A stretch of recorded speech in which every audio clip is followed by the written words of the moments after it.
کون ہو تم؟ تمہیں یہ جرت کیسے ہوئی کہ تم ہمارے مہاراج کے خلاف اناپ شناپ بکو؟ خاموش ہو جا کسی دلال کی اولاد، زیادہ بک بک کی تو زبان گدی سے کھینچ لوں گا۔ میں تمہیں آخری بار حکم دیتا ہوں کہ اس بہروپیے کو ہمارے حوالے کر دو، ورنہ تیرا وہ حشر کروں گا کہ تیری نسلیں بھی یاد رکھیں گی۔ میں نے چند قدم آگے بڑھ کر کہا۔ اب راجپال اور اس کے ساتھیوں کے چہروں پر خوف کی پرچھائیاں صاف نظر آ رہی تھیں۔ حیرت کی بات تو یہ تھی کہ ابھی تک دھرم ناتھ سامنے نہیں آیا تھا۔ راجپال نے اپنی گھبراہٹ پر قابو پانے کی ناکام کوشش کرتے ہوئے ایک بار پھر اپنی زبان کھولی، مگر اب وہ منت بھرے انداز میں بول رہا تھا۔ دیکھو مہاشے، میں نہیں جانتا کہ تم کون ہو اور یہ لوگ مہاراج سے کیا چاہتے ہیں۔ مہاراج اندر پوجا میں مصروف ہیں، پرنتو تم یہ بتاؤ کہ آخر ہوا کیا ہے؟ تم لوگوں کو یقیناً مہاراج کے بارے میں کوئی غلط فہمی ہو گئی ہے۔ اوئے دھرم ناتھ کے دلال، یہ ہمارے مائی باپ ہیں شیرو دادا، اور تو جانتا ہے کہ ہم سب لوگ یہاں کیوں آئے ہیں۔ تم سب دھرم ناتھ کے ساتھ مل کر ہماری بہنوں اور بیٹیوں کو اغوا کرتے ہو، پھر انہیں ختم کر دیتے ہو۔ تمہاری کالی کرتوتیں ہم سب جان چکے ہیں۔ ابھی تم نے مندر میں ایک لڑکی کو چھپا رکھا ہے۔ سیدھی طرح اس حرامی دھرم ناتھ کو ہمارے حوالے کر دو، ورنہ… جگو کڑک کر بولا۔ رام رام رام رام۔ راجپال یہ سن کر خوف سے کانپنے لگا، مگر پھر بھی ہٹ دھرمی سے بولا، بالکے تم سے کوئی بھول ہوئی ہے۔ دھرم ناتھ جی جیسے سچے اور مہان پجاری یہ پاپ نہیں کر سکتے۔ ضرور تمہیں کسی مورکھ نے الٹ پلٹ بتا دیا ہے۔ تم ایسے نہیں مانو گے۔ جگو، اس کتے کو باندھ کر چھت سے لٹکا دو، میں نے سرد لہجے میں کہا۔ جو ہی جگو اور اس کے ساتھی آگے بڑھے، دیوداسیاں چیخیں مارتی ہوئی اندر بھاگ گئیں۔ دوسرے پجاری بھی خوف زدہ ہو کر پیچھے ہٹ گئے۔ راجپال نے گھبرا کر بھاگنے کی کوشش کی، مگر جگو نے ایک ہی جست میں اسے قابو کر لیا، اور چند لمحوں بعد ہی میرے حکم کی تعمیل ہو چکی تھی۔ میں نے گرج کر کہا، دھرم ناتھ باہر نکل بزدل اور دیکھ اپنے چیلے کا انجام۔ کتے، تیرا انجام اس سے بھی زیادہ خوفناک ہوگا۔ راجپال رسی سے بندھا الٹا لٹکا بری طرح سے ہاتھ پاؤں مار رہا تھا۔ دوسرے پجاری بے بسی سے دور کھڑے یہ سب کچھ دیکھ رہے تھے۔ دیوداسیاں پوجا ہال کے بڑے دروازے پر کھڑی خوف زدہ نظروں سے کبھی راجپال کو دیکھتیں اور کبھی اندر دیکھنے لگتیں، جہاں شاید دھرم ناتھ چھپا بیٹھا تھا۔ میں جان بوجھ کر ابھی تک دھرم ناتھ کو ڈھیل دے رہا تھا، میں اسے اتنی جلدی مارنا نہیں چاہتا تھا۔ راجپال منتوں پر اتر آیا تھا، وہ رو رہا تھا۔ شیرو دادا، تمہیں کالی کی سوگند،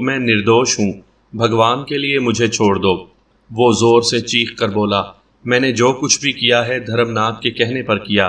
میں نے خود کوئی پاپ نہیں کیا، کسی ناری کی عزت نہیں لوٹی، سب کچھ دھرم ناتھ نے کیا ہے، میں نردوش ہوں۔ سن لیا تم لوگوں نے؟ میں نے ہجوم کی طرف رخ پھیر کر بلند آواز سے کہا۔ یہ حرامزادہ دھرم ناتھ کے کہنے پر جرم کرتا رہا، کیا یہ معافی کے قابل ہے؟ بالکل نہیں، یہ بھی پاپی ہے، اسے بھی سزا ملنی چاہیے۔ لوگوں نے غضب ناک ہو کر کہا۔ تو پھر ٹھیک ہے، اپنی آنکھوں سے اس کتے کا انجام دیکھو، میں نے کڑک کر کہا۔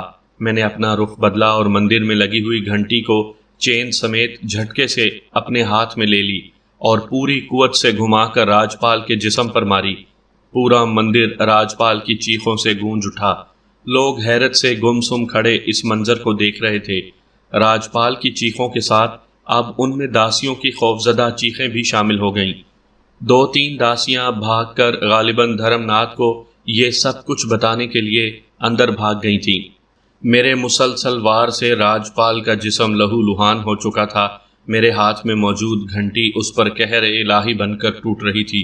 اس کی چیخیں اب مدھم ہوتی جا رہی تھیں، مگر میں نے ابھی تک اپنا ہاتھ نہیں روکا تھا۔